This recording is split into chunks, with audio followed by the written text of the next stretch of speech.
Alhamdulillahilladzi an'ama 'alaina bi anwa'in ni'am ajalluha wa asasuha ni'matul iman wal islam. Allahumma shalli ala sayyidina wa habibina wa syafi'ina wa maulana Muhammadin khairil anam wa ala alihi wa ashabihi dzawil in'am. Amma ba'du. Menyimak beberapa video di kanal YouTube teman-teman YouTuber. Salah satunya itu mengenai studi bandingnya. Suatu saat saya pernah melihat video di kanal YouTube Habib Bahar. Di situ beliau pernah mengatakan perbandingan, tapi yang membandingkannya bukan beliau. Beliau menyatakan atau mengatakan pendapat ulama. Saya lupa lagi siapa itu sahibil versinya. Tapi isinya ada dua pendapat. Yang pertama, studi banding zuriyah Nabi dengan umat. Zuriyah Nabi yang jahil, umat yang alim. Pendapat yang kedua, masih dalam perbandingan yang itu, tetapi ikhtilaf dengan pendapat yang pertama. Jadi Pak, ada seorang ulama mengatakan satu Habib jahil. Yang saya maksud Habib di sini mutlak pada yang zuriyah Rasul. Jadi supaya bisa menggarisbawahi bahwa yang dimaksudnya itu zuriyah Rasul. Anak cucu Rasulullah yang bodoh, unggulan 60 atau 70.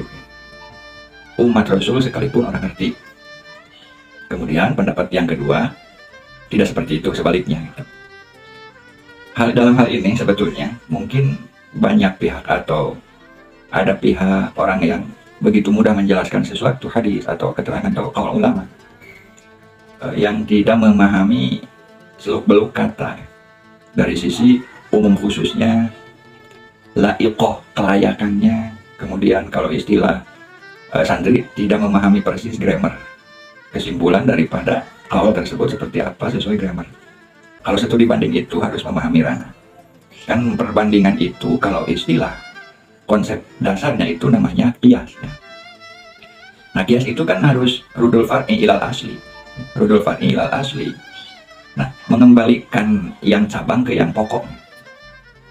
Sehingga jangan ada mislek, jangan ada melenceng. Nah sekarang kita pahami arti membanding-bandingkan itu.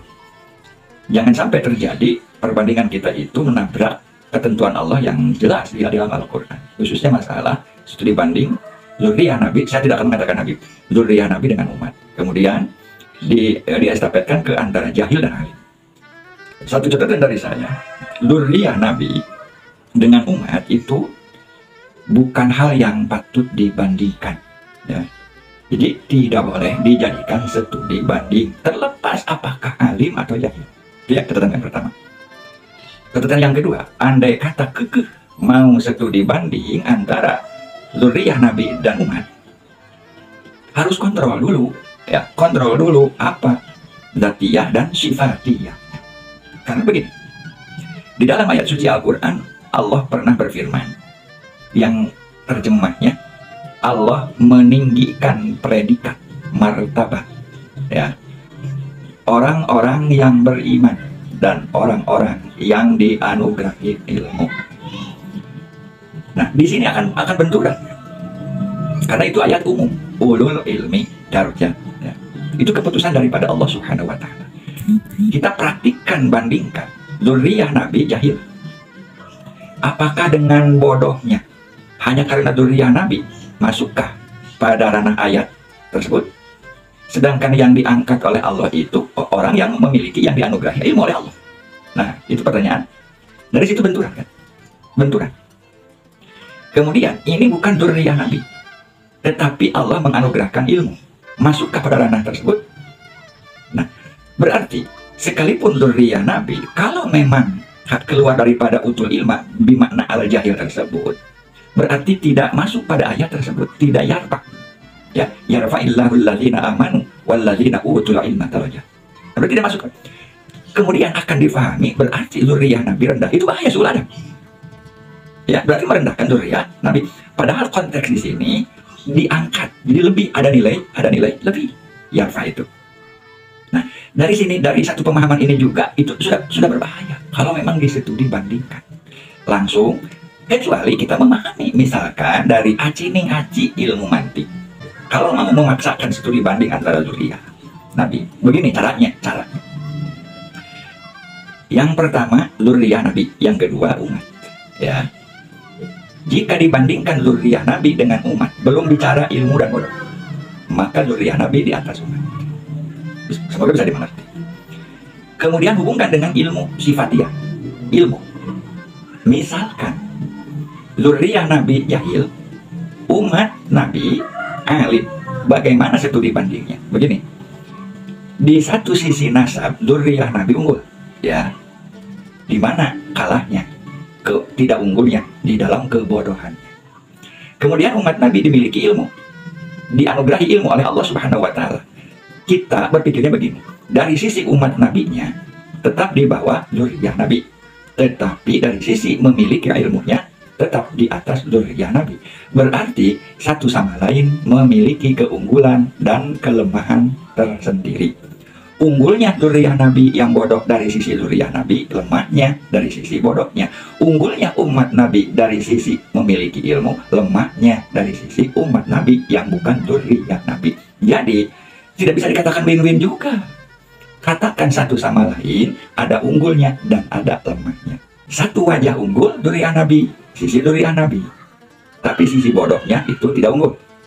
Satu sisi unggul umat Nabi, yaitu sisi ilmu. Tetapi sisi nasab tidak unggul, karena bukan zuriyah Nabi. Berarti dari dua kubu tersebut, satu zuriyah Nabi, satu umat Nabi, satu sama lain ada unggulnya, ada lemahnya, ada luhurnya, ada rendahnya. Itu baru studi banding. Jadi kalau langsung dibenturkan, dicetraikan gitu, itu berbahaya. Hanya beda sisi keunggulannya, termasuk kelemahannya.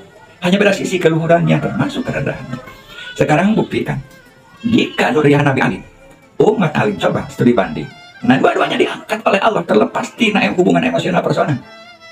Teuing ini zuriyah Nabi, teuing ini umat Nabi, pokoknya mah memiliki ilmu yarpa. Itu keputusan Allah, tidak bisa diganggu gugat. Ya, tapi lepaskan dulu personal. Nah, untuk studi bandingnya di situ. Berarti sisi ilmunya dua-duanya sebaya lah. Ya, kapasitas, kuantitas dan kapasitas kemudian akan membedakan. Sebelum berbicara tentang amal, masih baku dalam ilmu. Gitu kan? Mau zuriyah Nabi, mau umat, kalau Allah menganugerahi ilmu, sisi itulah tinggi martabat. Cukup bandingkan. Bagaimanakah kalau Habib bodoh, umat Nabi bodoh? Wah, itu kan sudah jelas. Gitu kan? Nah, cara studi bandingnya, ketahui umum khusus min wajibnya. Ya, jangan sampai salah membandingkan. Satu Habib bodoh, unggulan 60 alim, itu kata narasi yang berbahaya karena menyalahi. Ya, menyalahi konsep. Dan itulah arti kita harus memahami ilmu mantik agar IQ kita cerdas. Bukan pintar, cerdas. Sehingga mampu mengidrok sesuatu bahwa antara Habib jahil dan umat Nabi. Maksud saya, bukan Habib, zuriyah Nabi, jangan ke Habib, sensitif. Zuriyah Nabi jahil dan umat yang alim. Ini kesinggung. Umatnya bukan keputusan Allah yang tersinggung. Di mana ranah atau letak yarfa'illahu allazina amanu wallazina utul ilma darajat. Itu membentur keputusan Allah. Sekalipun zuriyah Nabi dalam misal bodoh. Nah, sisi bodohnya mana predikatnya? Berarti antara zuriyah Nabi dan umat, kalau memang beda posisi, yang zuriyah Nabi bodoh, yang umat Nabi alim, itu sebetulnya sama-sama ada unggulnya. Sama-sama ada rendahnya. Itu cara membandingkan. Jadi jangan sampai terjadi dibenturkan. Karena ada apa sebetulnya? Jangan dulu pro kontra. Kalau kita mencintai habaib, cintai tapi jangan berlebihan. Ahbib habibaka yauman ma asa an yakuna baghidaka yauman ma wa baghidaka yauman ma asa ayakuna habibaka yauman ma. Cintailah yang engkau cintai, tapi jangan berlebihan. Karena suatu saat mungkin saja engkau membencinya. Dan bencilah yang engkau benci, tapi jangan berlebihan. Karena mungkin suatu saat engkau akan mencintainya. Sampel saja, dulu Kiai Haji Imad mencintai habaib. Sekarang bagaimana? Itu fakta, tidak bisa dipungkiri. Ya? Fakta yang tidak bisa dipungkiri. Nah, sekarang giliran, siapa yang sekarang membenci? Jangan berlebihan membencinya. Karena mungkin suatu saat akan mencintainya. Nah, ini jadi kalau kita silakan ke tengah, ya, posisi wasato, insya Allah Ta'ala, maaf bukan menggurui di sini saya, ya. Tetapi bagi yang belum tahu, cara studi banding itu harus tahu umum khusus mimbar. Kita kan manusia, sekalipun zuriyah Nabi pun sama kan manusia. Nabinya saja manusia, itu kan manusia, tidak ada Nabi dan Rasul yang bukan manusia. Untuk kita, bukan untuk Nabi ini, untuk kita tetap ada kekurangan, ada kelebihan, beda sisi, beda wajah. Itu yang dimaksud min wajhin, ya, min. Jadi kesimpulan, kalau studi banding itu haruslah ilmu, harus yang luyu, ya, harus yang layak. Jadi jangan benturkan antara Habib bodoh dengan alim, dengan umat Nabi yang bukan zuriyah Nabi tapi alim, sehingga itu jadi bukan personal yang tersinggung, tetapi itu membentur ketegasan daripada Allah. Yarfa'illahu allazina amanu wallazina utul ilma darajat. Mau bagaimana kita menghadapi Allah? Coba.